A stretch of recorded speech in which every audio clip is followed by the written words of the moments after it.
C'était le jour où mon pote il s'est marié. Il nous a tous invités, un frérot du quartier avec qui on a grandi. Maintenant, une semaine avant le jour J, donc son mariage, on a un groupe Snap. On parle, ça dit quoi? Les gars, ça s'habille comment? Vous mettez quelle chemise? Vous mettez quel costard? Quelle couleur? De là, tout à fait normal. Maintenant arrivent les locations de voitures. Ça dit, wesh les gars, vous prenez quoi comme voiture?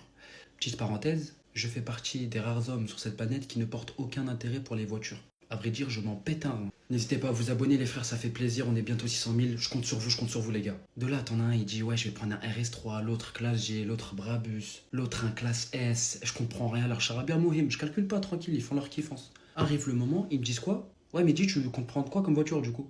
Moi je leur parle honnêtement. Les gars, je vous parle sans vice, c'était pas dans mes projets de prendre une voiture.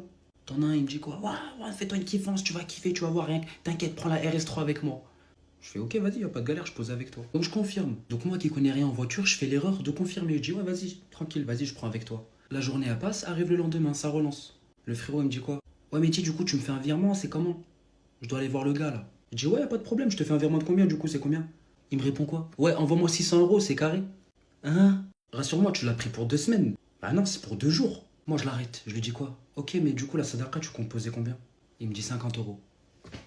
Je lui dis frérot, moi j'hallucine. Je lui dis frérot, donc t'es prêt à poser 1 200 € pour une voiture et faire une sadaqa de 50 € à ton pote, ton soi-disant frère avec qui t'as grandi.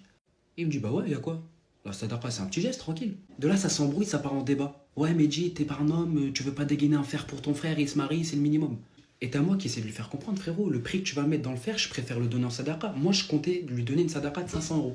Une petite enveloppe, voilà, félicitations mon frère, je suis fier de toi, tac. Il me dit, t'es fou, 500 € c'est trop. Je lui dis, ah là c'est trop, hein. Mais quand il s'agit de poser ces mêmes 500 € dans une voiture que tu vas même plus voir dans 48 heures, tu les poses. Il me dit, bah oui. Là, je le vois en fou. Je le vois en psychopathe. Je décale dans le groupe, je fais un vocal. Ouais, les gars, vous avez posé combien exactement pour vos voitures là, vos locations? Je m'attendais à ce qu'il me rassure. Wallah, ça parle à base de 1007, 2 balles 9, 1009, 2 balles 100. Ça me parle à base de ouais, RS6, full option, truc là, G, blablabla. Je retiens juste le prix qu'ils vont mettre pendant 2 jours ou 3, maximum 3 jours. Là, je leur dis, mais les gars, vous êtes complètement touchés, vous êtes finis à la pisse en fait. Il y a comment qui est normal dans ce groupe ou quoi? J'ai dit, ok, d'accord. Vous avez mis 2 balles, 1005, 1002, bref, pour vos prix. La sadaqa, du coup, c'est comment? Vous allez poser combien? 50 €, comme le mec. 100 €.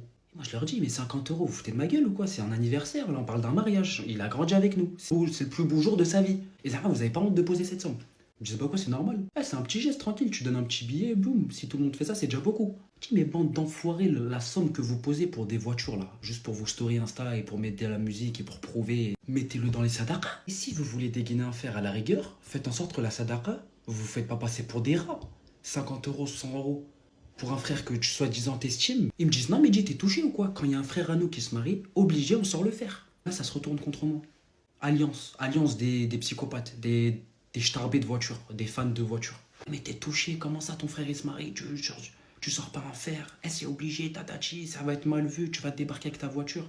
Je dis mais wallah, je m'en bats les reins. Et voilà, c'est ce que j'ai fait. J'ai débarqué avec ma voiture. Je vous jure, c'est une dinguerie de prioriser les voitures à la sadaqa. Dans le sens où la sadaqa, tu vas lui donner un bon billet à ton frérot. Tu sais, il va être content, il va les utiliser pour meubler son appart. Ou il va les utiliser en voyage avec sa femme. Tu sais pas, bref, en tout cas, il va en faire bon usage, tu vois. Non, les gens, ils préfèrent claquer 1005 € pour eux en plus. C'est même pas pour le marier. Et tu lui fais une sadaqa de 50 €. Clochard. Et de là, ça s'embrouille. Ils me virent du groupe. Comme si j'avais insulté leur grand-mère. Maintenant, c'est pas je débarque le jour du mariage, ça me regarde mal. Ils me calculent pas. Je les ai vraiment vexés, les bâtards. Et j'en profite pour instaurer ma règle d'ailleurs à tous mes frérots d'amour qui seront invités à mon mariage, Inch'Allah. Je vois que vous venez à mon mariage avec un fer qui vous a coûté la peau du cul plus de 1500 € et vous me passez une sadaqa, une enveloppe à 20, 30, 40, 50 €, par Allah, vous venez pas à mon mariage et vous rentrez pas. Tu te mets tapis au sol par terre pour dégainer un fer où tu vas te la péter, où tu vas prendre des snaps. À mon mariage, et à mon mariage, tu débarques avec une enveloppe de moins de 50 €. Et sachez que je vous verrai plus de la même manière. En fait, si vous faites ça, je vous vois comme des fous. Jamais de la vie. Et sachez que ceux qui font ça, vous avez banalisé ça, mais c'est une dinguerie, sachez-le.